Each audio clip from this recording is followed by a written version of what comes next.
Welcome back to a brand new episode of the MMA Beat. I'm Ariel Helwani in our New York City studio. It is Thursday, June 25th, 2015. Today on the program, we're talking about the saga that is UFC 189 and the bullet that the UFC appears to have dodged for now, the aftermath of Kimbo Slice versus Ken Shamrock, Lyoto Machida's quick return to the octagon, and a whole lot more. So let us get right into it. I'm very excited for today's show. Joining us on the program, he is back from St. Louis. That is Luke Thomas of MMAfighting.com and the Sirius XM Fight Club. That is Jeff Wagenheim of SportsIllustrated.com. And how about this?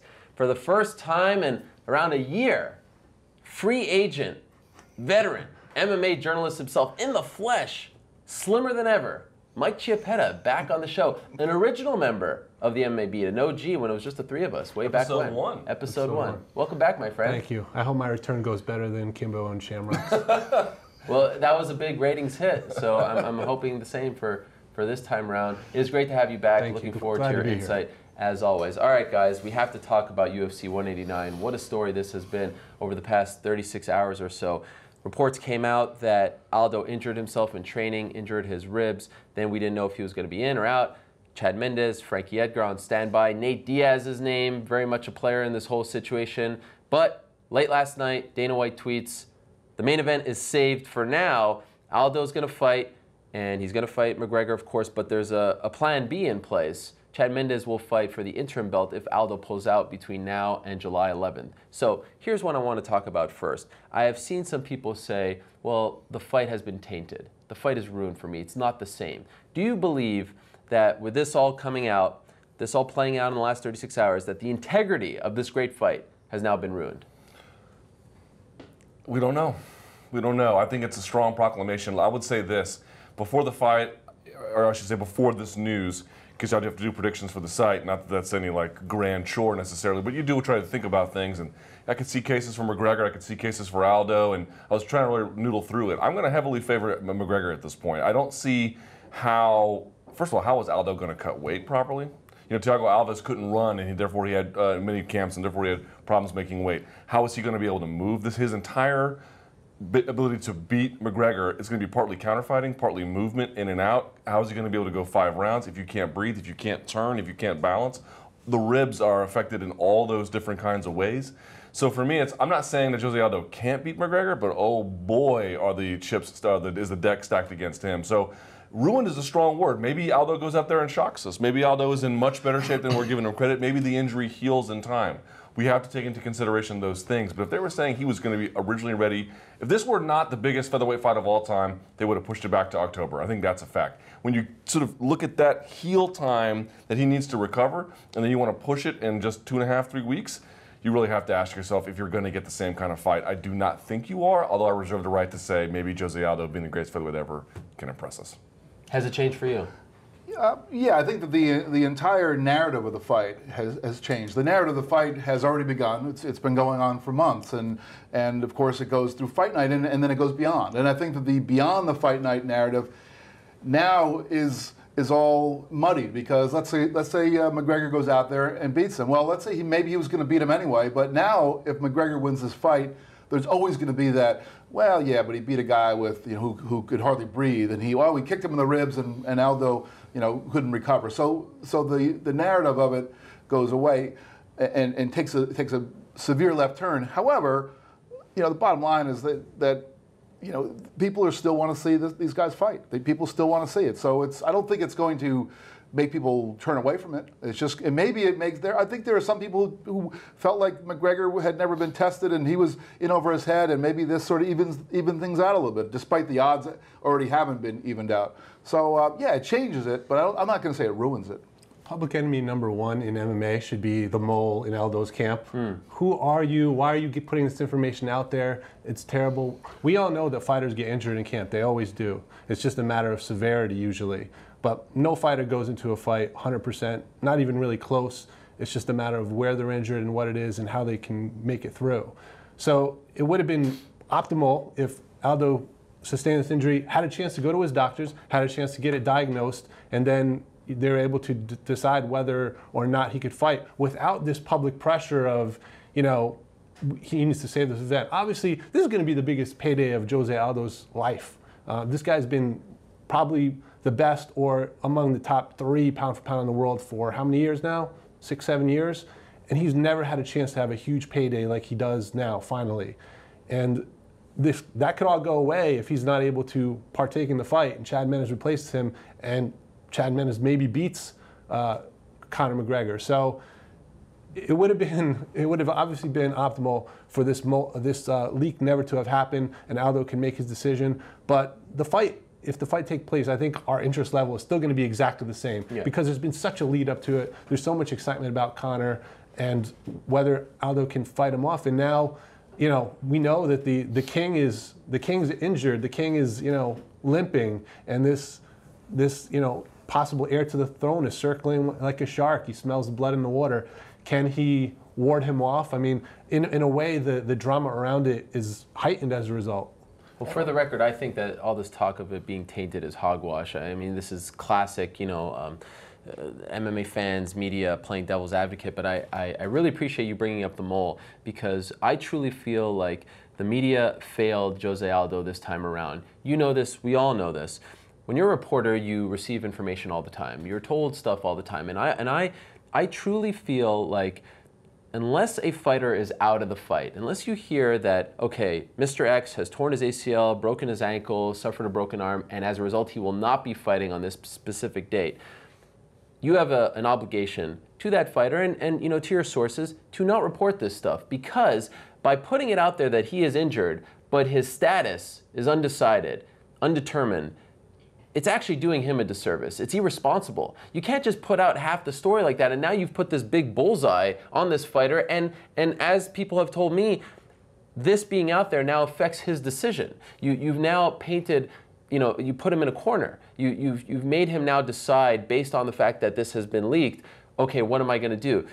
There's certain stuff that you hear along the way that you have to wait until they play out. And by putting it out there, you're actually screwing the fighter, in my opinion. And I think that the Brazilian media did him a major disservice. And this has nothing, I've seen some people say, well, you're just mad you didn't break it. Are you kidding me? You don't think we hear stuff? I mean, that's part of the game. This is very much a game, right? You hear stuff, you hold on to stuff. I mean, this is how you develop relationships and protect sources. If you're gonna put out everything that you hear, before the story has even unfolded and come to a conclusion, I think you're not doing your job properly. I couldn't disagree more. Other than the last part of it, I think that there is something to be said for managing information in a way that's going to cultivate sources. I understand that, but unless this report was wrong, and the report, as far as I know, the original report said cracked ribs. And then later on, we heard that it wasn't cracked ribs. But the essence of it was that this was an injury, and as far as I understand, that there was an injury involved. And I don't think that it's an obligation of the media. It's an obligation of all the people in the camp to protect the fighter and be on the fighter's team. It's not the obligation of any reporter to be on the fighter's team and to protect any information. If you get information and you can verify that that's true information, now of course it wasn't cracked rib, but it was still a rib injury. That's information that can be, and should be reported unless you have some reason to not do so. Can you imagine if every time someone suffers an injury in a training camp it would be reported? It's reckless. Exactly what I was going to say, because as I mentioned before, fighters get hurt in every camp. It's just a matter of the severity. They're going to tweak an ankle. You'll see a guy limping out of his practice for the day. What does that mean? Did he sprain it? Did he break something? I think, not to get too inside baseball here, but as Ariel mentioned, as reporters, maybe I shouldn't consider myself a reporter anymore, but as reporters, that people who get information, a lot of times you have to parse through that. You get information, hey, I heard this, now you try and go to the next level. Is it true? Can I get confirmation about it? And you do have to weigh, I don't think you have a responsibility to the fighter, I really don't, or to the UFC or anybody else. The only responsibility is to make sure you have the information correct and that it's meaningful information, and that's the point that I would have room to maneuver with here, or room to contest it. Is it meaningful? He injured his rib, well, what's the severity? At the time, we thought it was broken, but it turns out it's not. It's severe enough that UFC has created an alternate but fight. I'm saying there's room for debate. There is room for debate there. But as reporters, a lot of times we're like, oh man, this is this is a story. Is he or isn't he going to fight? That is a story. That is a story to me. To me, whether he's questionable for what is turning out to be the event of 2015, or at least maybe the fight of 2015, to me that's a story. Whether now suddenly he's questionable, that's a story. Also, like the severity of the injury, like we don't really know. First of all, the doctors in Nevada may just say, "Sorry, fight over. You're going to fight Chad Mendes." Yeah. It could actually be that bad. I think I'm like halfway in between. Like I think Mike has a point about, you can't just report every ankle sprain or every shoulder tweak. It would be madness, right? I mean, I don't even know how that'd be doable, much less even if you wanted to. On the other hand, though, I would feel a little bit uneasy about holding a report because I was worried about how it would affect a fighter. Certainly, I don't mean that to say I wouldn't go out to write an inflammatory piece or that being said, but I would not hold a piece that would potentially damage someone if it was the truth and there was newsworthy value to it. But don't you feel like it was an incomplete story? Like, I'm okay with after the fact on a Thursday saying Jose Aldo suffered an injury, he's gone checked out, and he's been cleared to fight. Well, now we have the entire picture, but to leave us in limbo, and now this report coming out in that 36-hour period really affects his decision. I mean, look. Let's just turn it back a little bit. Yeah. Rather than saying cracked ribs at the beginning, what if they had gotten the actual diagnosis right from the beginning?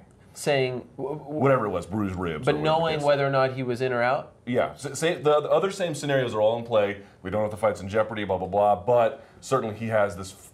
Look, let's be real about it. That is a severe injury. Right. This is not an ankle sprain. This is a bad injury. But that's my point. Like, for an NBA writer to say, LeBron James is questionable for Game 5 of the Finals because he tweaked his ankle in practice. Okay, well, the game is still going to go on. His participation, fine. But now in a fight, the fight gets canceled. You've just put a bullseye on this fighter. Now his opponent knows. I mean, it's a totally different ballgame here, and I really think that you have to be careful with that information. It's a tough call, but in the end, I couldn't live by a code where I had to withhold information because it might have a deleterious effect on the subjects. At some point, if it's newsworthy, you got to roll the dice. Maybe that's not the case necessarily in this one, but as a general principle, I couldn't do that. One quick point, though. Sure. To just circle back real quickly. He said that this injury won't affect people's interest, and I think that part is true. We are going to get this, maybe we will cross 1 million buys, and it'll be this big payday for Jose Aldo. What you might get, though, is a little bit of that Cain Velasquez Dos Santos 1, where first shot that cracks him, he collapses because he went into that fight so badly injured he could barely, stand for himself. And then, of course, in the subsequent fights, we saw what the actual Cain Velasquez was. So I don't think it'll affect the buzz going in. In fact, in many ways, it adds to the narrative. But you might want to be prepared for disappointment because if you got a guy who has bruised ribs and he's fighting Conor McGregor, look out. Yeah, and I just want to say this. I always feel uncomfortable when media criticizes media, and that's not really what I'm trying to do here. You're asking a fair question. And also this is, the MMA Beat, so these are the things that we have to deal with from time to time. And I'm not going to go through every single time, I heard about an injury before a fight, and it may have changed. This is also why I don't, think that reporters should bet on fights and things. You get information that you have to, you have to decide what you're going to do with it. But I just would have felt more comfortable had they waited until he had seen all his doctors, had gone through the process, and decided, okay, whether he's in or out. Of course, if he's out, then, hey, fair game. You got to report that. Be first. More power to you.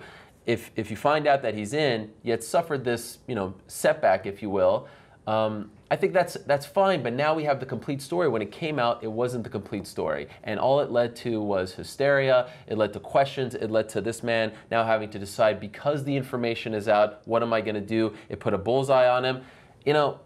Look, everyone has different standards. I just think that it wasn't fair to Jose Aldo. I think he deserves a little more respect from the media. Wait to see what the story is. Every time you get a story, you don't have to run with it. You don't have to go and type it up. Let's wait to see what happens and see this unfold, and I think he deserves that much. He deserves more respect from his camp. Yeah. Yes. Don't leak the information. But still, that's your guy. Everything that you get, you have to run with? No. But again, this particular one, looking at this example, not the world as a whole, but this situation, it came to the point where the UFC has set up another fight. So it's clearly a serious enough situation that the UFC has not just said, well, we'll deal with this, we'll wait and see whether Jose's in. We have another fight lined up, just in case he's not But that there. happens all the time. Jessica I was on standby for Kat Zingano, Ronda Rousey. This happens all the time. Stories don't get put out there. But that makes it newsworthy, though. Right. Yes, but I don't think that the fact that they have a plan B made it okay. You get what I'm saying? I just think when you look back and you say, what fight is this? This is the biggest fight of 2015. Yeah. It's the biggest fight of the summer.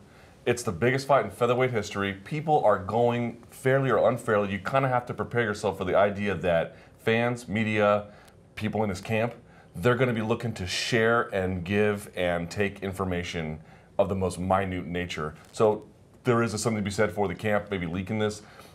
Sure. Do you think it's gamesmanship, possibly? Phil Baroni tweeted me being like, Phil Baroni tweeted me saying he's done it before. He has tweeted false information about people he was in a camp with, not just tweeted, but shared it. Oh, he's got an injury, but we're going to work through it. When the guy had no injury, just to put it in that person's head to do the wrong thing. So I don't know if that's the case here necessarily, but look, and the other part is people are saying, well, the UFC strong-armed Jose. Or maybe they upped his check a little bit. Sure. Maybe it worked both ways. We don't actually know, And maybe this heightened the interest in the fight, right? Because we've been talking about it for the last 30 the drama. Yeah. Now the champion's injured. I mean, can he hold off this challenger? I mean, that to me now it's even.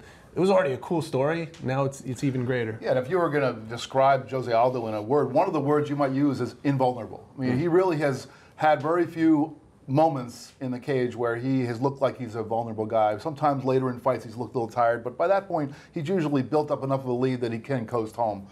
But now he's going to walk out there, and the vulnerability is at least going to be fresh in the minds of a lot of people who have never seen him do anything but go out there and beat people. And here's a guy who's trying to take it away from him, a guy who, some of us believe has had sort of an easier road to get there, so there's some doubts in people's heads. It's, it adds. I think in some ways it is going to add a whole other layer to this narrative. If he beats McGregor, better than Michael Jordan's flu game. Calling it right now. I mean, it's reminiscent Not even of. close. He's had his best performances against his best opposition, and he's motivated. Sure. I mean, this is like his. You don't think it's better than having the flu on a basketball court? And it's reminiscent of Anderson Silva, Chael Sonnen 1. Anderson had serious, he had a serious rib injury. Remember that? He was beat up. Of course, that whole fight was just a crazy roller coaster in itself. But same situation. And by the way, I remember vividly. It was in Oakland. There were rumblings of that, but it never came out. There was talk, of course, before the Nick Diaz fight that he was injured as well. He seemed pretty fine in that fight. But again, these things happened all the time. So let's talk about Plan B. They went with Chad Mendes, which seemed to upset a lot of people. Did they make the right call here? Okay, what do you think? You think they should have gone with Frankie? How? No. No. Put Conor on the shelf. How are you going to risk this fight? Interesting. You have carefully cultivated Conor McGregor's career to put him in this situation very early on in his UFC career. Now you're going to risk it. Now I understand there's people who paid money to fly over to the U.S. from Ireland. There's people who are flying from all over the country getting hotel rooms, all this stuff. It sucks for them if they show up or they're going to show up and Conor's not there. I get it. But from UFC standpoint, I think it is promotional malpractice. Wow, there it is. Son. The originator.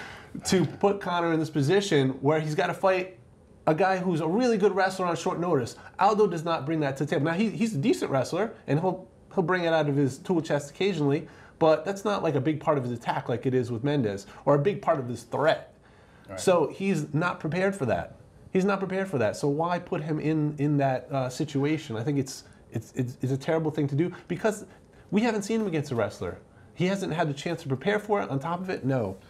I mean, I tend to agree with you, but I am also going to say that I think that given the choices that they wanted to keep him on the card, I think they made the right choice between Mendes and Edgar, because I think that Frankie Edgar.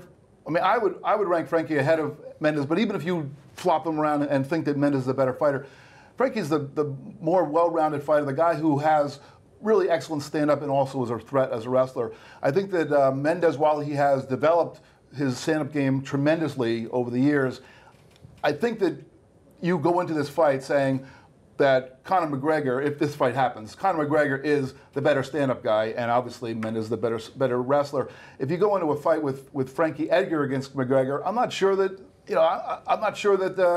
that McGregor has a distinct advantage in either part of the game. So I think that at least it gives him a shot at saying, okay, well, this guy, while we're standing up, I have the edge. I'm not sure that, in the end, I probably would end up picking Mendes to beat him, but I think that given the choices, if they have to go with a plan B, that's the better plan B. This is about as close from a promoter standpoint as you're ever going to see to MMA's version of Sophie's Choice. Because there is no good answer. They're all bad. They're all better than the worst case scenario in some ways, but they're all bad. So we're just parsing which is least Essie. That's what we're doing here. I think that they probably made the only call available to them. Now, Edgar, you can say maybe they should have had that one. Part of me leans towards the argument that, look, it doesn't even matter what happens in this fight. A McGregor Mendes or McGregor Edgar fight, that seems like an inevitability no matter what permutation we work for. So in the one sense, I want to lean towards don't risk it. What can you do? On the other hand, I lean towards, if you're asking the UFC what they want, they would probably, of course, say, look, in a perfect world, let's put it back to October. We'll figure something else out in between, and it'll just be that. But I hearken back to a conversation I had with someone who knew what happened to the company after, was it 151 that got canceled with John Jones? And it was devastating for them. They had to, I mean, it was like lean times after that. They had some cost-cutting measures, I'm told, that they had to implement.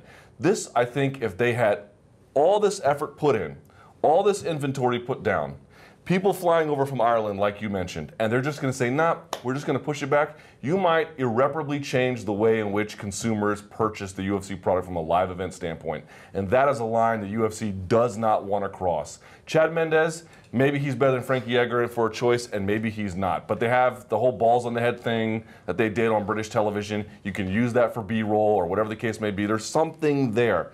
It is, I mean, so far from perfect, it's almost laughable. But do you really want to hit that button to say, the fight we have promoted probably more than any other fight in our history, we're just going to let it go. We're not going to give the fans something on July 11th because it's not a perfect scenario? No, we want to make sure we have something there for them to chew on. Plus all the money they spent on this big world tour. I realize it was directed toward this guy versus this guy, but a lot of it was just taking McGregor, who was already kind of bubbling up as a star, and making him into a megastar in this company. And so this is an opportunity for the UFC to reap some benefit from the star that it has built. It's not a great scenario. It would be great if they could just wait a little bit and put McGregor in this title fight. But look, he's going to eventually have to fight these guys anyway, Edgar and Mendes probably at some point. I guess that's what they got to do. I strongly believe the UFC had no choice. It was really a no-brainer. They had a duty to those fans. 18 days before the fight, again, a very unique situation because you have an international star fighting in Las Vegas. You look at the numbers, you know how many tickets were bought from the UK, from Ireland, from Europe. I mean, these people, sometimes I get it. You can't just cater to the fans. You have to do what's best for the organization. You know, John Jones got injured. All those people who bought tickets. Forget about John Jones. All those Swedish fans that bought tickets to see Gustafsson fight Jones originally at 178, they were bummed. And then Jones pulls out. And then you get DJ versus Carriasso. That sucked, but they had to do what they had to do. At this point, as you mentioned, this was the Conor McGregor show. In my opinion, those Irish fans wanted to come to Las Vegas to celebrate their national hero. Conor McGregor versus a broomstick would have sufficed. It would have sucked, but this is very much the Conor McGregor show. He has propped up Jose Aldo, the champion, to his level. So they had to keep him on this card without a doubt. And they had to put either Chad or Frankie in there against him. Why? Because he has been talking so much smack about all these guys. How hypocritical would it have been if he said, I'm not going to fight a wrestler on 17 days' notice? He's been saying, bring them on, one at a time. I'll fight both of them on the same night. You know what I mean? So they had no choice. It had to be one of these guys, and he had to remain on the card. You talk about putting Aldo on the spot as far as having this information out there and forcing him to make a decision. Isn't that the same thing you're doing to Conor McGregor, though? Now, he had to be. He was the star of the show. This whole thing was built around him. Yeah, but so what? He's suddenly put in a position where it's like, hey, man, you got to fight one of these guys.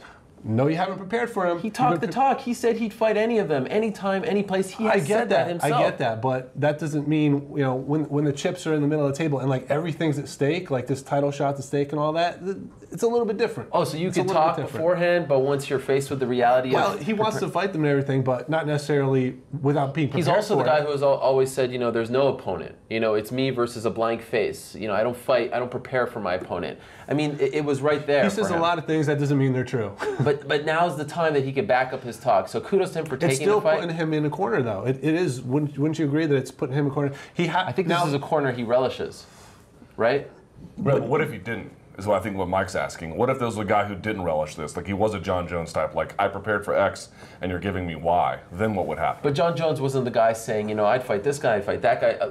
Up the ladder, right? I mean, Conor has been talking about this scenario. Guys say things for effect, right? It's not always the truth. We're aware of that. He's the guy who we have clips of who said Aldo's going to pull out and they're going to put Frankie in. Like he envisioned this. Now he was wrong about the Frankie part, but he actually called this. So I mean, if he wasn't preparing for this scenario, are we saying? Of course, it's a lot of promotional hype, but this is a guy who's talked a lot, and people have been upset with his talk. Now's his chance to back it up. I still feel like we don't necessarily have to call him on it because. Could you imagine if you're a fan from Dublin? Stakes, man. Could you imagine you're a fan from Dublin? You've waited months since they announced it, since the Dennis Seaver fight. You've waited months for this big trip to Las Vegas, and there's like, you know what, guys, we're gonna wait till September. Please join us then. Are you more likely to fall off the Conor McGregor hype train because he's pulled out of a card or because he loses? Yeah, what if they threw him in against someone else? I mean, what if they threw him in against the guy who's Nate Diaz? Yeah, what if they threw him in against Nate Diaz? I mean, it's that's what I said. Or Conor versus a broomstick. Yeah, just somebody. Oh yes, I actually respect the UFC for this because we've talked about for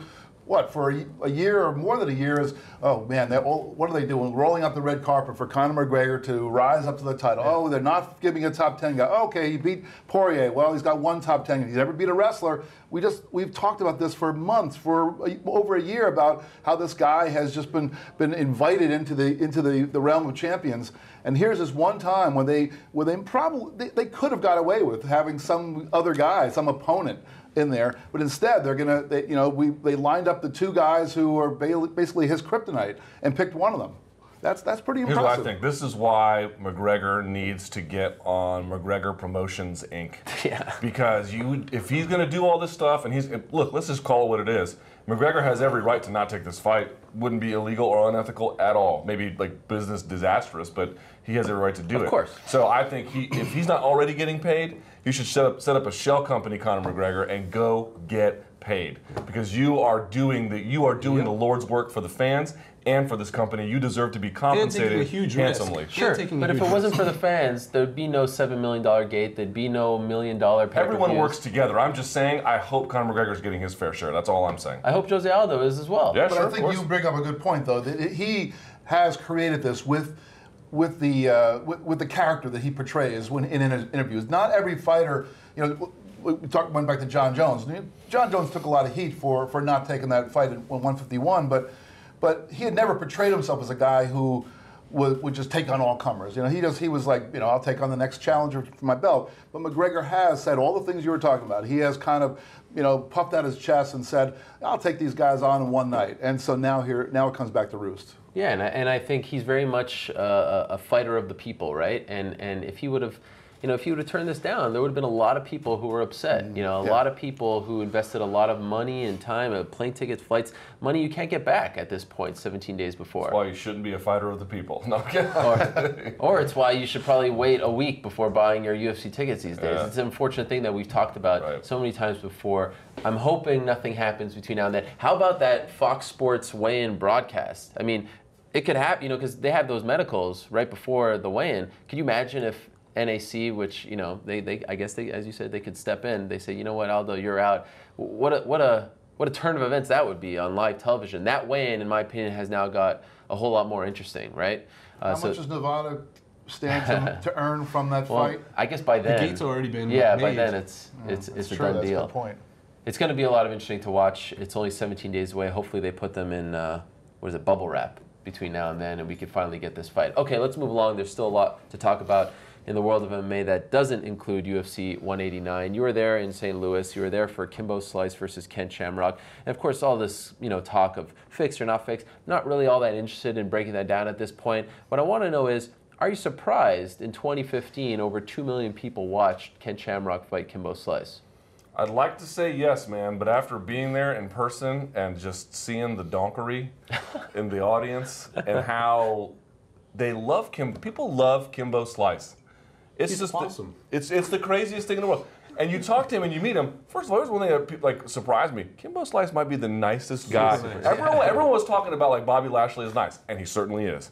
Kimbo Slice I'd rather have Kimbo Slice as a neighbor. I bet he waters his lawn on time. I bet his shrubbery is manicured. I bet he respects the fence line. He seems to be the nicest guy ever. But I think, generally speaking, is like, you know, people are like, well, you know, UFC did $5 million with him and $6 million with him. Okay, but that was like when Kimbo Slice was hot. That's when MMA was hotter. He'd come off The Ultimate Fighter. You know, and UFC and Spike were working together. Those numbers were never realistic. This is a newer, older, you know, lesser Kimbo Slice in many ways. But I've talked about in this show before, people's affection for figures of adoration like Kimbo Slice, it dies so hard. They hold on to people for so long. And just when he came out, it was, I mean, it was loud for Mike Chandler. It was so loud for Kimbo Slice. They just want to see him. And I like this version of Kimbo Slice because everyone was talking about the Fight Fix and was like, well, they're trying to put Kimbo over. Okay, no, they weren't. Nobody thinks Kimbo Slice is that great anymore. They just like him. They just want to see him go out there. They want to see him on the senior circuit, and they want to cheer for a guy that they kind of are emotionally invested in because for all the porn stuff he's associated with, whatever your views on that, he's a feel-good story. He's a winner. He's a guy who came from nothing, has kind of turned his life into something. The American dream. He truly, truly is the American dream, and he wouldn't necessarily be. Dusty Rhodes. Well, okay, whatever. I'm not saying he would be your poster child for it, depending on your perspective of what that is. Maybe it's an immigrant turned, Fortune 500 CEO. No, it's Kimbo Slice. Give that man an American flag. That is your hero right there. What do you think? Are you surprised? I thought when we talked about this fight last week, we were giving them these guys the 15 minutes of fame. I think Andy Warhol is like rolling over in his tomato soup can. It doesn't surprise me that people look at anything on television. Just sit there in front of the TV and use your remote and all the top-rated stuff on television is all the dramatic equivalent of Kimbo Slice versus Ken Shamrock. I mean, basically that's way more interesting to the American public. You know, the next night we had a truly transcendent athlete go out there and perform at her best, but people aren't nearly as interested in seeing that as they are to see this kind of, we talked about it last time, the train wreck. I mean, I will say that I did watch it because I was going to write something about it. I watched it, and it was a much more fun to watch than I was expecting. I expected about 15 seconds and one punch. I basically expected what happened in the last 10 seconds of the fight to be the first 10 seconds of the fight. That's what I was sort of expecting. And I'll give Shamrock the credit, at least in the beginning. He tried to do the only thing that would have been smart to do and almost pulled it off. So good for them. Yeah, I think we need to congratulate Bellator for giving us MMA's version of Sharknado. It was, just as terrible and amazingly entertaining as we hoped. Right, it's exactly what it is. Yeah, so what could you expect from a 51-year-old who has more tread on his tires than any 51-year-old on the planet, basically, and a 41-year-old with arthritic knees? I mean, it was what we thought it was going to be. And as Luke said, I mean, Kimbo was just an immensely likable guy. A guy that came from nothing, made himself into something, and just has like a magnetic personality. Like you see him, you just want to watch him. I don't know why, but Kimbo was just a fascinating dude. And Shamrock, his story is completely different. He obviously he's kind of fallen out of the graces of MMA in a sense. It's almost like you wanted to have him have a last moment in the sun kind of thing. The fight was a little bit of a roller coaster. It was interesting. It was controversial. So I don't know what more you could have asked for except actual good MMA. But we don't watch all the time for good MMA. Sometimes we just watch for the story. It's fun. And it was a story. But here's what I took away from it. Everyone's celebrating the 2+ million viewers, and that's obviously something worth celebrating. But how long can this last for Bellator? Because if you look at, people like to hail Scott Coker as his promotional genius, and he's done a tremendous amount of work over the last, couple decades. But if you look back at his time with Strikeforce, he would put on these fun fights from time to time, Herschel Walker, things of that nature, but he never made them the main event. Yes, he did. Who? Shamrock versus Gracie, the very first Strikeforce.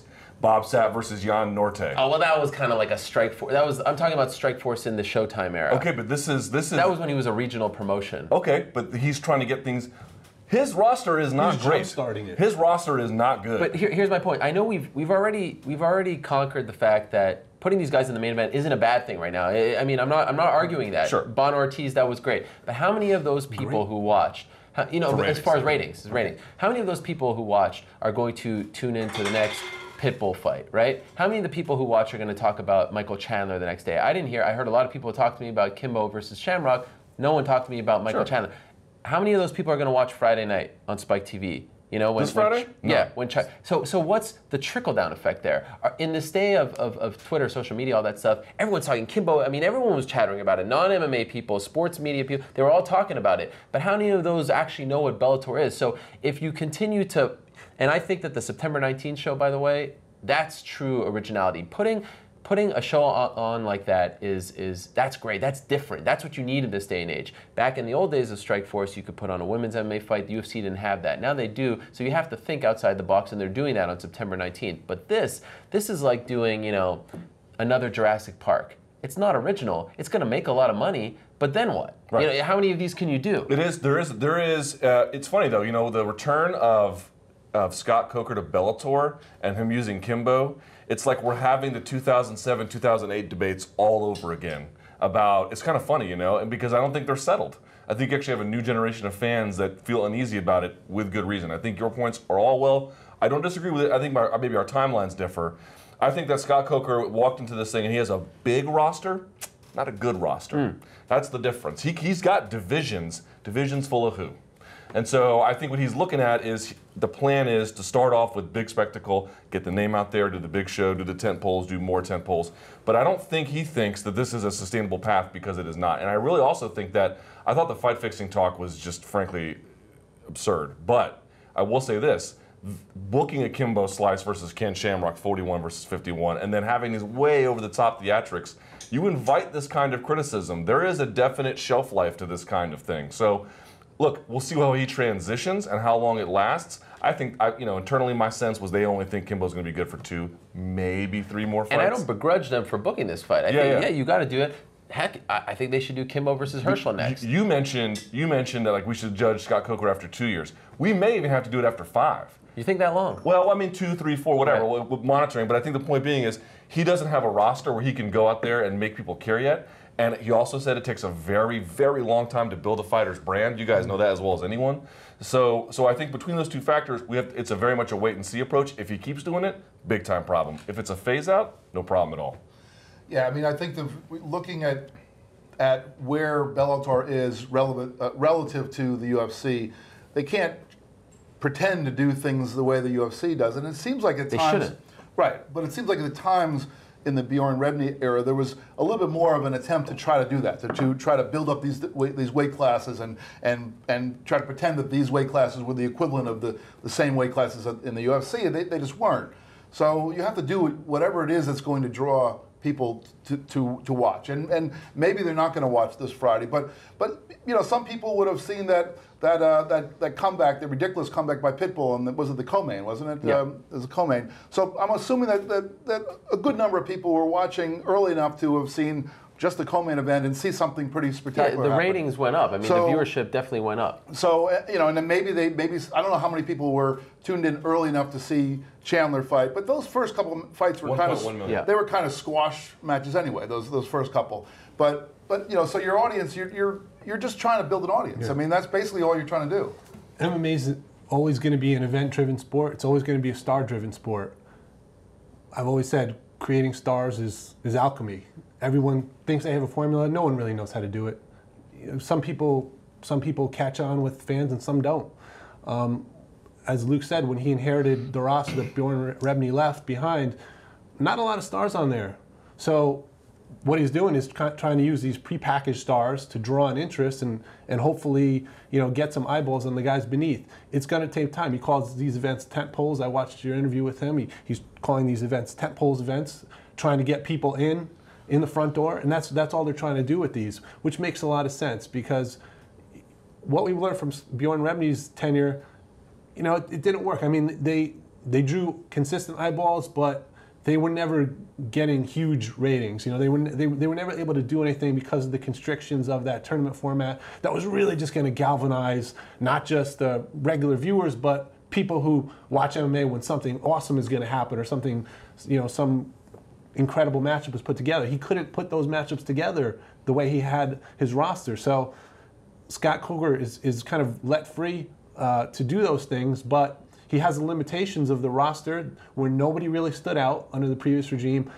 So he's taking his lemons and making lemonade best he can right now. It's going to be a building process, as Luke said. It's going to take a few years. And I think September 19th shows Scott Coker's true genius. I just don't want to see them keep going this route because I think it's an unoriginal route. I don't think it's gonna last. I think that at some point. So Japanese, right? Yeah, and so it's Japanese. fine. It's all hot-shotting in professional wrestling, hot-shotting an angle. But I can guarantee you that I don't speak that language. I don't think there's a trickle-down effect as far as this situation is concerned. Let's move along here because we're running out of time. We have to talk about the UFC returning this Saturday. They have another show. They're in Florida. It's a card that's been hit with all kinds of issues, we should say, not injuries, but issues, visa issues, has really decimated the card. But the main event is intact, and it's the most interesting fight on the card by far. Yoel Romero versus Lyoto Machida. I feel uncomfortable with Machida returning 2 months after that beatdown served by the hands and legs and knees of Luke Rockhold. That was his worst loss in the UFC. Luke Rockhold made Lyoto Machida all of a sudden, after annihilating CB Dalloway, after giving Chris Weidman his toughest test, Luke Rockhold all of a sudden made Lyoto Machida look really old, like a 50-year-old. And now here he is 2 months later coming back against Yoel Romero. Now I think this is a favorable matchup. He's historically done very well against wrestlers, but I feel a little weird about it. What do you think? First question, do we know how big the cage is? I believe... I don't want to... That matters greatly in this fight. Why? Tell us because why. if you're... Okay, I could be wrong. My sense about the fight is that Romero doesn't doesn't use proper entries. He likes to use athleticism to jump into range, which someone who has the ability to move around like Machida does is going to be able to chew him to pieces. But if that cage is small, that's going to be severely reduced. And I also think it is the Hard Rock venue, not to interrupt. Right. And historically, those smaller venues use the 25-foot cage. So it's going to be interesting. But the other question for me is, someone was asking me, well, who do you like in this fight? And I was like, I don't know. If it's the Machida who fought Chris Weidman, I like that one. If it's the Machida who fought Luke Rockhold, it's bad news. And Dana White once said he was actually wrong in that case, but he was right generally. Do you remember when Jake Shields beat Dan Henderson? And I think Dana said, maybe in one of your interviews with him, he said, in the fight game, you just get old overnight. Now, it wasn't the case with Dan. In fact, Dan's sort of still out here cracking people upside the dome. But generally speaking, though, that can be a really true thing. You see it. And I wonder if it's been here. So the question is, really, what kind of Machida are we going to get? The one who has been good about preserving his body and his fighting style? Or the one who, even with all that, after the wars with Shogun and after the stuff with Weidman at age 36, 37, it's just a little too old. And we must note that Romero is no spring chicken himself. Right. However, he's not coming off a beatdown just 2 months ago, right?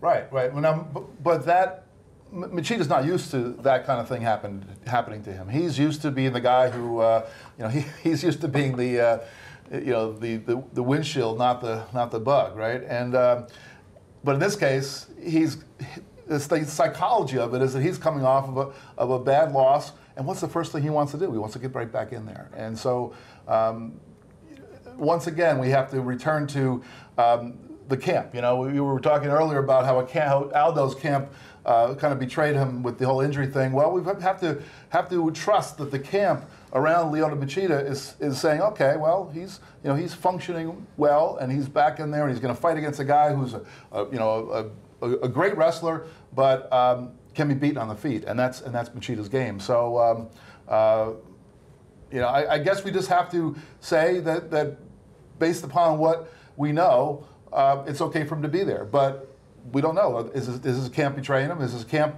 pushing him out there to get another beatdown? Has he just grown old overnight? I'll tell you, Luke Rockhold can make a lot of people get old overnight. So we'll see. We'll see this weekend. A few years ago, I always thought that Machida's, because of his style, was going to be a guy that could age well in MMA because he didn't take a lot of damage. He was very elusive. It was always the catchword we threw at him, and he was for the most part. But as the last couple of years have gone on, not as much as he used to be. He's a little easier to hit now.